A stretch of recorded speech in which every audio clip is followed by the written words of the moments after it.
بسم الله الرحمن الرحيم. الحمد لله رب العالمين، والصلاة والسلام على نبينا محمد وعلى آله وصحبه أجمعين. أما بعد، حديثنا اليوم عن البكاء من خشية الله وعظمة الأجر المترتب على هذا العمل.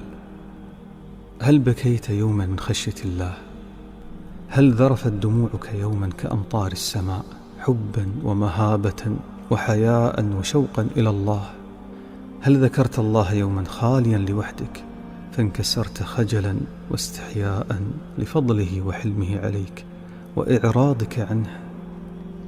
إن كنت من هذا النوع من البشر فأبشر بالخير، فقد أتت المبشرات المتواترات من الآيات القرآنية والأحاديث الصحيحة النبوية. عن أبي هريرة رضي الله عنه قال: قال رسول الله صلى الله عليه وسلم: لا يلج النار رجل بكى من خشية الله حتى يعود اللبن في الضرع، كناية عن الاستحالة. حديث صحيح صححه الألباني. نعم يا أخي، لعل عبرة واحدة فقط تسح منها الدموع هي الفكاك، وهي نجاتك من النار. قال النبي صلى الله عليه وسلم في حديث السبعة الذين يظلهم الله في ظله يوم لا ظل إلا ظله، الحديث المتفق عليه: ورجل ذكر الله خاليا ففاضت عيناه. انظروا إلى عظيم فضل البكاء من خشية الله. الله أكبر. تخيل في هذا اليوم المهيب المخيف بسبب هذه الدمعة الله سبحانه وتعالى يؤمنك، وهذا دليل قاطع أن الدمعة لها ميزان عظيم عند الله سبحانه وتعالى. نرجع لشرح الحديث، وهنا إشارة: رجل ذكر الله خاليا، وهذا دليل على أن هذا الإنسان لا يريد رياء ولا سمعة ولا مدح من أحد في مسألة البكاء من خشية الله. والنبي صلى الله عليه وسلم كان يبكي من غير صوت مرتفع. أن ابن مسعود رضي الله عنه قال: قال لي النبي صلى الله عليه وسلم: اقرأ علي القرآن. فقلت: يا رسول الله، أقرأ عليك وعليك أنزل؟ قال: إني أحب أن أسمعه من غيري.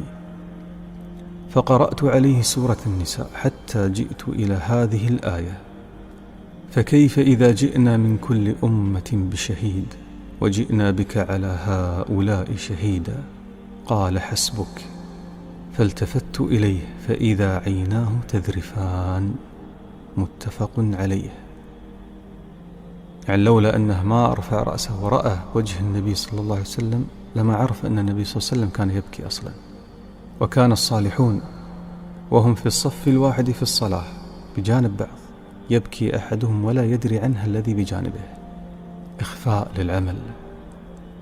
قال محمد بن واسع: إن الرجل ليبكي 20 سنة وامرأته معه لا تعلم. من الإخلاص.